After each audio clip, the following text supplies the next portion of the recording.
आदमी ध्यान रखना, एक के से निकली हुई मुंह की बात जब दूसरे तक पहुंचती है और बीच में 3-4 हो जाते हैं ना, तो मुख्य बात का अर्थ बदल जाता है, और अर्थ बदल के बात किसी रूप में पहुंचा करती है, अर्थ ही बदल जाता है। वो मिर्च मसाले बीच में डाल देते हैं थोड़ा थोड़ा सा, कान भरने वाले लोग। ध्यान रखना, हर कोई अभी आ जाएंगे मेरे पास, उसने ऐसा कहा महाराज, उसने वैसा कहा, उसने ऐसा कर दिया, अच्छा ऐसा कहा। ध्यान रखिए, ये झूठी बातें, क्या मिलता है इससे? हमने ऐसा किया, उसने वैसा किया। साच जवाह रखो। छोटी छोटी बातों में झूठ क्यों बोलते हो? क्या रखा है इन्होंने? हाँ चलो मृत्यु का क्षण है, मर रहे हो, बचने के लिए बोल दो। सड़ी सड़ी सी बातों में झूठ, जो है ही नहीं वो बोले जा रहे हो, जिसका कोई संबंध नहीं है, जिसका कहीं से कहीं तक कोई और छोर नहीं है, वो झूठी बातें बोलते हैं। सोचिए दिन भर में कितना झूठ बोलते हैं। एक बात बताना, आज तक पति से झूठ नहीं बोला? ईमानदारी से 7 जन्मों की कसमें खाई हैं, फेरे लिए हैं, पूरा सच बोलते हैं। कैसा प्रेम! पति ने आज तक पत्नी से झूठ नहीं बोला। एक तो ऐसा रामलाल था, मेरी भैयावती कर रहा था, पैर दबा रहा था मेरे, इतने पत्नी का फोन आया, कहाँ हो? अब पत्नी का पहला शब्द तो हेलो हाय तो होता नहीं, पहला शब्द तो यही होता है,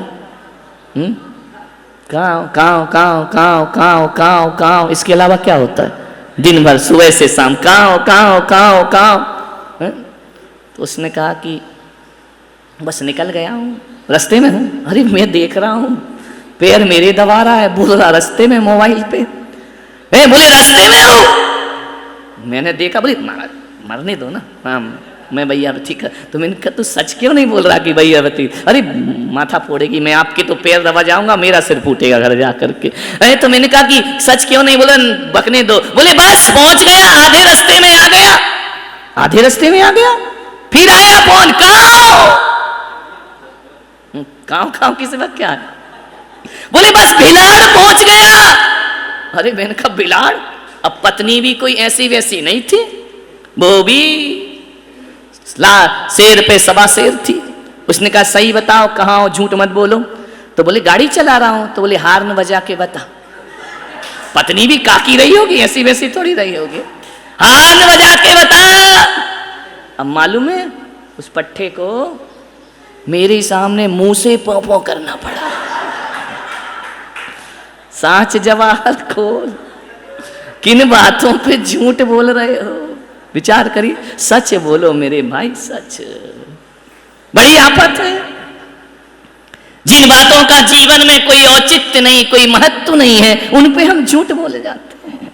ऐसी आदत पड़ गई है झूठ की, उद्देश्य विहीन भी झूठ हुआ करता है, जिससे कुछ लेना देना नहीं होता है। ये झूठ बोलने के संस्कार आत्मघाती संस्कार हैं। आज तुम अपने लिए झूठ बोल रहे, कल तुम्हारे लिए भी कोई और झूठ बोले। साच जवाह रखो, सत्य बोलो। एक बच्चा था ना, इतना झूठ क्यों बोलता है आदमी? कभी सोचा, विचार किया? झूठ बोलने की आदत कैसे लग गई हमको? क्योंकि इस दुनिया ने झूठ का सम्मान किया है और सत्य को प्रताड़ित किया है। कहा जाता है ना कि सच बोलो तो फिर प्रताड़ित होते हैं, सच को सजा मिलती है, झूठ को तो वाह वाह मिल जाती है क्षणिक। सत्य को सम्मान नहीं मिला करता है, सत्य अपमानित हुआ करता है, सत्य को सूली पे चढ़ाया जाता है, सत्य को दंड मिला करता है, आदमी झूठ बोलना सीख जाता है। यदि इस दुनिया में सच का सम्मान होता ना, तो सारी दुनिया सत्य की भीड़ लग गई होती, सत्यवादियों की इस धरती पर। लेकिन दुनिया में झूठ का सम्मान होता है, जितनी लाग लपेट मिर्च मसाला करो उतना ज्यादा सम्मान मिला करता है। ध्यान रखना, सच का सम्मान करना सीखो। एक पिता मेरे पास आया रोते रोते, बोला महाराज आज मैं बहुत दुखी हूं। मैंने कहा सुबह सुबह दुखी हो, ऐसा क्या हो गया भाई? बोले टूट गया मैंने कहा क्यों टूट गया? बोले मैंने बड़ी लाड़ प्यार से अपने बच्चे को पाला है, आज वो ज्यादा बड़ा नहीं 11 साल का है। तो मैंने कहा ऐसा क्या कर दिया उस बच्चे ने? बोले महाराज आज लगता है कि मेरी सारी मेहनत बेकार हो गई। क्या हो गया? आज मेरे बच्चे ने मुझसे झूठ बोला, टूट गया मैंने सोचा था कि इसे सत्यवादी बनाऊंगा, ये सच बोलेगा, मैं इसे धनपति नहीं बनाऊंगा, इसे पूंजीपति नहीं बनाऊंगा, मैं इसे सत्यवादी बनाऊंगा। सत्यवादी तो वो होते हैं धन के साथ रहे, वो ही सत्यवादी नहीं होते हैं। अरे हरिश्चंद्र अपने राजपाट को छोड़ दे, वो भी सत्यवादी हुआ करते हैं। मैंने सोचा था मेरा बेटा आदर्श बने, लोगों के लिए प्रेरणा बने, मेरे लिए गर्व बने, लेकिन आज मेरे बच्चे ने मुझसे झूठ बोला, टूट गया मैंने कहा चिंता मत करो, बच्चे को मेरे पास भेजना। उसे लेकर के आए, मैंने कहा तुम बाहर जाओ, मैं बच्चे से बात करता हूं। 11 साल का बच्चा। मैंने कहा बेटा तुमने आज पापा से झूठ बोला, नजरें झुका ली। मैंने कहा घबराओ नहीं, डरो नहीं, झूठ बोला? बोले हाँ गुरुदेव मैंने झूठ बोला। मैंने कहा क्यों झूठ बोला? बोले मैं स्कूल गया, टीचर ने होमवर्क दिया और कहा कि जो जो लोग होमवर्क करके नहीं आए, जो बच्चे, वो खड़े हो जाएं। मैं खड़ा हो गया, मेरे हाथ में 2 रूल मारे गए, होमवर्क क्यों नहीं किया।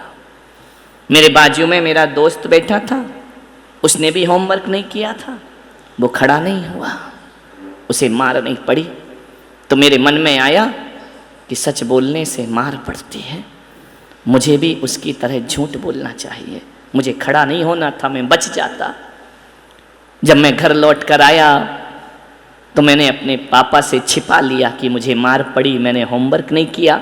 मुझे ये लगा कि वहाँ रहा तो टीचर ने मारा, यहाँ मुझे पापा से मार पड़ेगी, इसलिए मैंने झूठ बोला। लेकिन क्या करूं, मेरा दुर्भाग्य कि टीचर का घर में फोन आ गया कि तुम्हारे बच्चे ने झूठ बोला, सच आज तुम्हारे बच्चे ने होमवर्क नहीं किया, इसलिए उसको मार पड़ी। तो मैंने कहा तुमने पापा से क्यों छुपाया? बोले फिर पापा भी मुझे मारते। मैंने उसके पिता को बुलाया और मैंने कहा देखो इस बच्चे ने झूठ नहीं बोला, इस बच्चे ने भय के कारण झूठ बोला। ध्यान रखना, हम लोग झूठ बोलते हैं, उसका दंड देते हैं, लेकिन कारण नहीं समझा करते हैं। काश कारण को समझ लें तो बच्चे सत्य से भयभीत नहीं होंगे। मैंने कहा जाओ उसके पिता को, इस बच्चे ने मुझसे सच बोला, आज इसको गिफ्ट दिला करके लाओ। होमवर्क नहीं किया उसकी डांट जरूर देना, लेकिन सच बोला इसका सम्मान जरूर। सच का सम्मान तो करो, सच को प्रताड़ित करोगे तो बच्चे सच कैसे बोलेंगे? फिर तो वो झूठ ही बोलने की आदत पड़ जाएगी, जैसे अपन लोगों की पड़ गई ना, डर से, मम्मी के डर से झूठ, पापा के डर से झूठ, स्कूल के डर से झूठ, सम्मान के अपमान के डर से झूठ, बेइज्जती ना हो जाए झूठ बोल दो। ध्यान रखना, लेकिन जब वो पकड़ी जाती है ना झूठ, तो एक बात याद रखना, उस समय झूठ की सजा मिले या ना मिले, आदमी नजरों से गिर जाया करता है, और जब नजरों से गिरता है वो फिर कभी उठा। सच बोलिए, ध्यान रखना, सूली पर चलकर भी सत्य मिले तो चढ़ जाना, और सिंहासन पर बैठकर भी झूठ मिले तो सिंहासन को ठुकरा देना चाहिए। ध्यान, सच बोलो, क्या होगा? बच्चों से भी कहूंगा दंड से मत डरो, भय से भयभीत होकर झूठ मत बोलो, जो सच है वो सच है। झूठ बोलने की आदत मिटा। आज उत्तम सत्य वचन मुख बोले, सो प्राणी संसार न डोले। सत्य, ये तो हो गई वचनों की बात। अब आते हैं धर्म की बात। हमारा धर्म बोलने कोई सच नहीं बोलता। जो आदमी सच बोलता है वो सत्यवादी हो, ऐसा महावीर नहीं कहते हैं। ध्यान रखना, यहां बोलने को सत्य नहीं बोला है। आप एक चालाकी करते हैं, मौन हो जाते हैं, है ना? झूठ तो बोलना नहीं है, सच बोला नहीं जा रहा, हम तो चुप थे, हम तो कुछ बोले ही नहीं।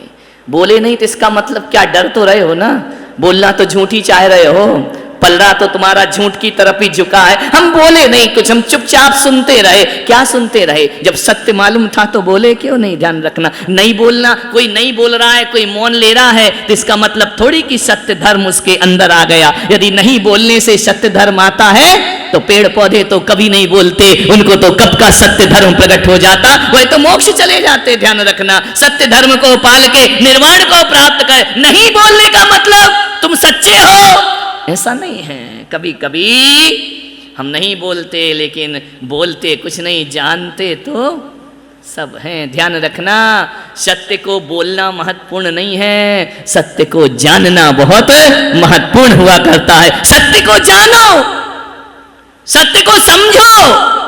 नहीं बोल रहे तो क्या हुआ?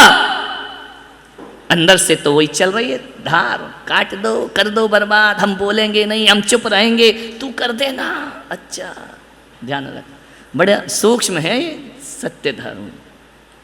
भगवान ने कहा सत्य धर्म की साधना के लिए या तो बोलो ही मत, है ना, मत बोलो, मौन। बोलना पड़े तो कठिन वचन मत बोल, पर निंदा और झूठ तज। ऐसा सच मत बोलना जो कठिन हो, कठोर हो। ध्यान रखना, कठोर सच भी झूठ की ही गिनती में आएगा। ऐसा सच मत बोलना किसी के प्राण संकट में पड़ जाए, ऐसा सच मत बोलना किसी की जिंदगी बर्बाद हो जाए। बोले नहीं, ऐसा सच भी झूठी है जो किसी की हत्या में कारण बन रहा है, किसी को फांसी मिल रही है, किसी का जीवन बर्बाद हो रहा है। ऐसा सच मत बोलना, चुप रह जाना। ध्यान रखना, सत्य का अर्थ बोलना जरूरी नहीं है, सत्य को जानना जरूरी है। समझो सत्य, सत्य तो सत्य है। बोलो मत, बोलो तो कैसा बोलो? भाषा समिति, कैसा? हित मित प्रिय बोलो। तुम्हारा कहते हैं ना लोग, सच कड़वा होता है, हम बोलते नहीं है। एक आदमी से पूछा, क्यों रे, एक किसान से कि बताओ मिर्ची कब लगती है? तो मालूम है किसान ने बड़ा अच्छा उत्तर दिया। उसने मौसम नहीं बताया, वातावरण नहीं बताया। बोले भाई किसान बता मिर्ची कब लगती है? बोले जब सच बोलो तब मिर्ची लगती है। ध्यान रखना, सच बोला कि मिर्ची लगी। वो खेत की मिर्ची की बात नहीं कर रहा था, वो दिमाग की मिर्ची की बात कर रहा था कि सच बोला कि मिर्ची तो कभी भी लग जाती, रात में, दिन में, दोपहर में, उठते बैठते जागते चलते फिरते, एक बार सच बोलो लगी मिर्ची। ध्यान रखना, लोग कहते हैं सच तीखा होता है, लोग कहते हैं कि सच कड़वा होता है। सच कड़वा नहीं होता, हमारा प्रस्तुतिकरण उसे कड़वा बना दिया करता है। सच तो मीठा है, सच तो मधुर है। गाय का दूध बड़ा मीठा होता है, बड़ा मधुर होता है, उसमें माधुर्य हुआ करता है। लेकिन एक बात मालूम है, यदि तुमको बुखार है और मुंह कड़वा है तो बताओ मुंह कड़वा है या दूध कड़वा है? बोलिए, क्या खराब है? दूध खराब है या तुम्हारा मुंह खराब है? मुंह खराब है ना।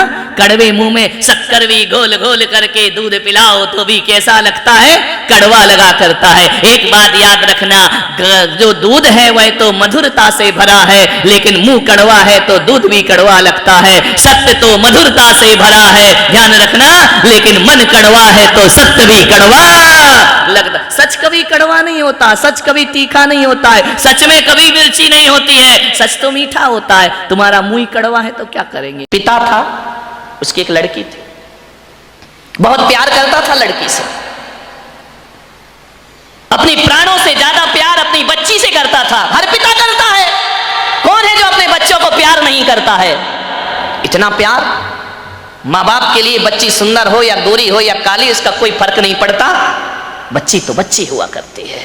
बहुत प्यार करता था लड़की से, हर इच्छा उसकी पूरी कर देता था। बेटी के जुबान पर कोई बात आ नहीं पाती कि पिता उसकी हर मुराद पूरी।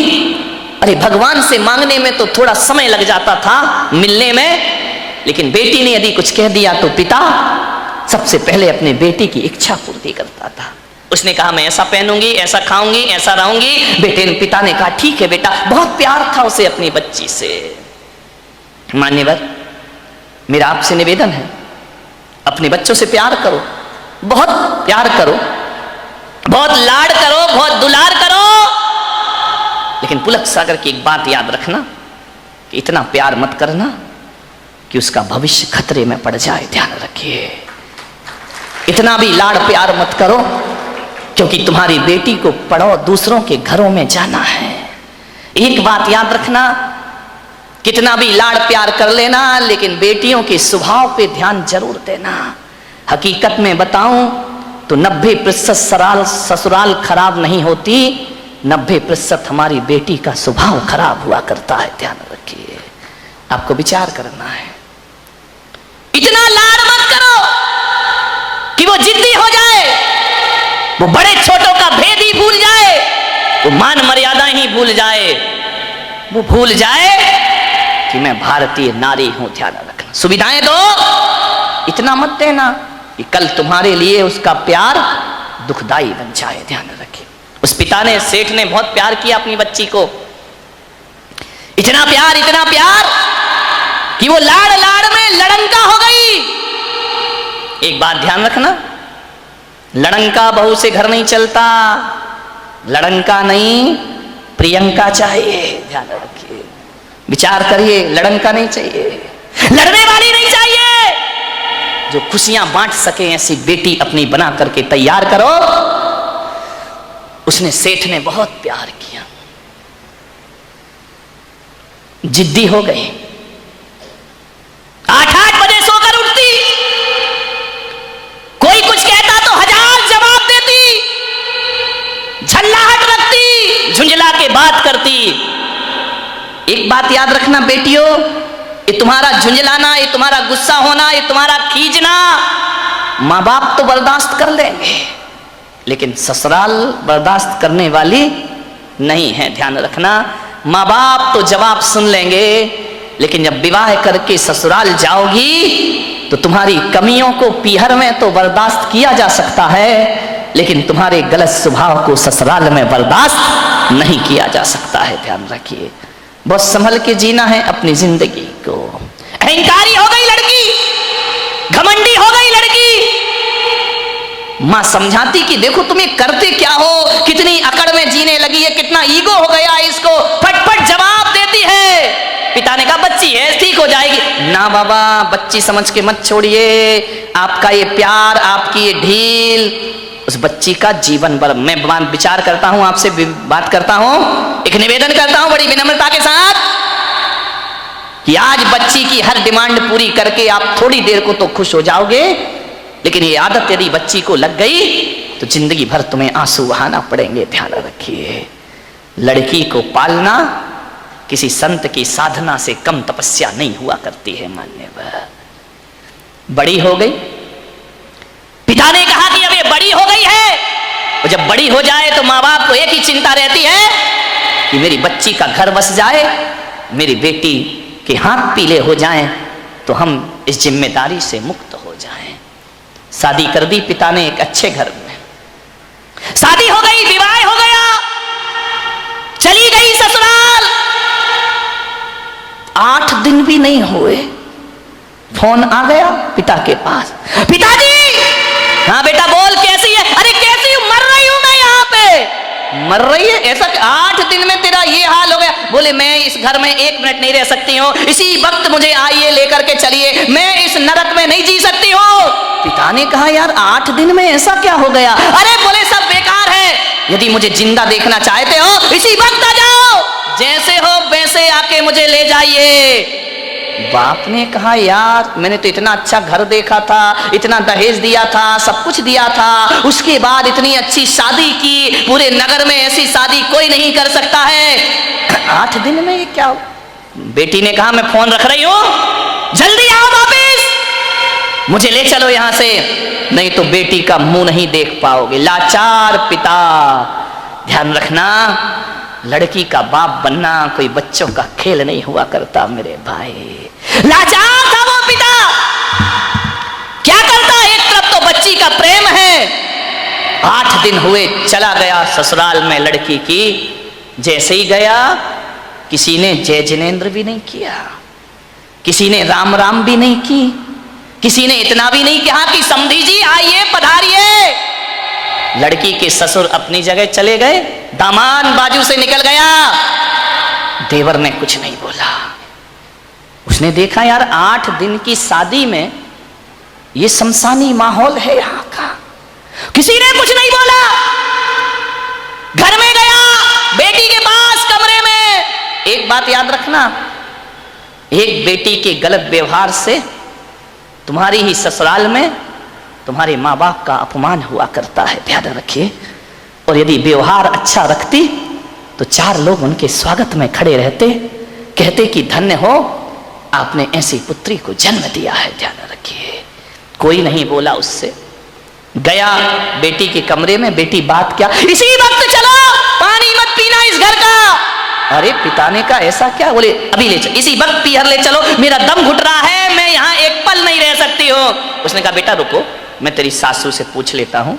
बोले क्या पूछना उस डायन से?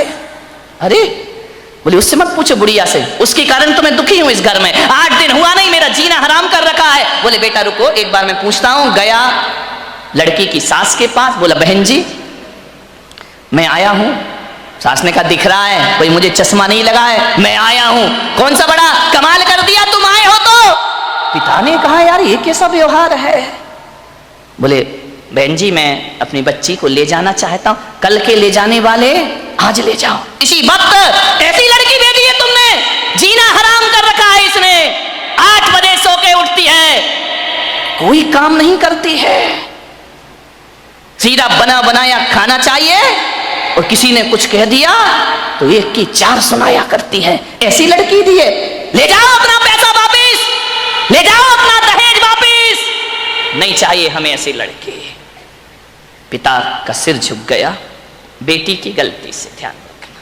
शर्मिंदा हुआ, बेटी को लिया चला गया। बोले बहन जी 10-15 दिन में भेज दूंगा। बोले कभी नहीं, जिंदगी मत भेजना उसको यहाँ, दरवाजे उसके लिए हमेशा के लिए बंद हैं। पिता समझ गया कि जरूर कुछ गड़बड़ है। बेटी को बिठाया, कार में ले गया घर। रास्ते में पिता ने पूछा कि बेटी एक बात बता, ये माहौल कैसे निर्मित हो गया? बोले पिताजी कहां पटक दिया तुमने मुझे ले जा करके, इससे अच्छा तो कुमारी रह लेती तो अच्छा था। बोले बेटा एक बात बताओ, देखो चिंता मत करो, मैं हूं ना, सब सही हो जाएगा। एक बात बताओ तुम्हारी ससुराल कैसी है? बोले देखी नहीं है क्या, एकदम नरक, ससुराल नरक। बोले बेटा एक बात बताओ तुम्हारी सास कैसी है? बोले डायन। सास डायन, चुड़ैल। अच्छा ससुर कैसे हैं? ससुर राक्षस पूरे। अरे बाप रे, ससुर राक्षस, सास डायन। बोले बेटा अच्छा एक बात बता, जेठ कैसे? बोले धूर्त नंबर 1 का मूर्ख।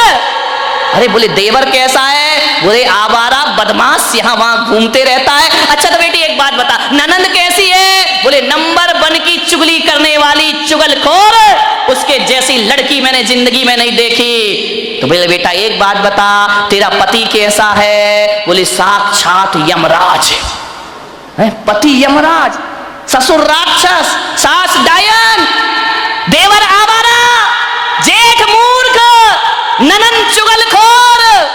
बोले एक बात और बता दे बेटा, तेरे पड़ोसी कैसे हैं? बोले LLB। बोले LLB? बोले लुच्चे लफंगे बदमाश। LLB तो यही होता है। बोले लुच्चे लफंगे बदमाश। अरे पिता ने कहा यार एक आदमी गलत हो सकता है, 2 गलत हो सकते हैं, पूरी ससुराल का हर मेंबर गलत है। ससुराल तो छोड़ो, पड़ोसी भी गलत है। समझदार पिता था। ध्यान रखना, लड़की के माँ बाप को बहुत समझदार होना पड़ता है। उस पिता ने कहा कि अब गड़बड़ ससुराल नहीं, गड़बड़ मेरी लड़की है। एक भी तो अच्छा नहीं है पूरे घर में, जो देखो सब इसके खिलाफ है, जो देखो सबकी ये बुराई कर रही है। बोले बेटा चिंता, बोले पिताजी अब मैं कभी नहीं जाऊंगी। बोले मत जाना, तेरे बाप का घर है, आराम से रहना। बेटी अपने यहाँ किसी चीज की कमी नहीं। ले गया पीहर में, अब चली तो गई। भाभी ने देखा, अच्छा आ गई देवी जी, इसका मतलब है कि अब विचार बना कि अब यहीं रहेंगी। तो भाभी ने कहा ला चाबी इधर। कहाँ की भाभी? अभी ध्यान रखना 2-4-8 दिन को जाओ तो भाभी भी इज्जत करती है, और जब रोज रोज रहने लगो तो भाभी भी कहती बहुत हो गई, दीदी दीदी, जीजी जीजी, अब साइड हो जा, चल उठ, खाना बना, चाय ला, नाश्ता ला, बहुत ऐसो आराम हो गए तेरे। उसने कहा यार भाभी तुम तो मुझे इतना प्यार करती थी। अरे बोले करती थी प्यार, तरीके से रहे तो प्यार करे, अब तू ससुराल छोड़ के आ गई, यहीं रहेगी क्या? हमारी छाती पे दाल डलेगी। अरे उसने कहा यार भाभी का तो नेचर बदल गया, ज्यादा लड़की पीहर में रहेगी इज्जत खराब हो जाएगी मेरे भाई। ध्यान रखना, लड़की की शान पीहर से डोली उठना है और ससुराल से अर्थी उठना, ये लड़की की शान हुआ करती है, ये लड़की का जीवन हुआ करता है। भाभी का व्यवहार, मंदिर गई, 1 दिन, 2 दिन, 5 दिन, 2 महीने हो गए। अब तो मंदिर वालों को परेशानी हो गई, पूछने लगे क्यों लेने नहीं आ रहे क्या? अब तेल जले तेली का, दिल जले मसालची का। बाप के यहाँ रह रही है, पड़ोसी का पेट दुख रहा है। जो भी सहेली मिलती, क्यों कहाँ घूम रही, जीजा जी नहीं आए क्या? अरे उसने कहा सत्यानाश हो वो जीजा का, ना मुझे ससुराल में रहने दे रहा है, ना पियर में रहने दे रहा है। जहां जाए, शादी में जाए, पार्टी में जाए, कहीं भी जाए, हर कोई पूछे क्यों लेने नहीं आ रहे, छोड़ दिया क्या? अरे उसने कहा यहाँ जीना तो और भी। मेहमान पूछे, रिश्तेदार पूछे, जो देखो वो टोके, ससुराल नहीं जाती है, 3 महीने हो गए, झगड़ा चल रहा है क्या, कुछ अनबन है क्या? अरे उसने कहा मैं तो मर गई, वहां से गई, हम आसमान से गिरी और खजूर पे। ध्यान रखना, ये मोहल्ले वाले नहीं जीने देते हैं, ध्यान रखना।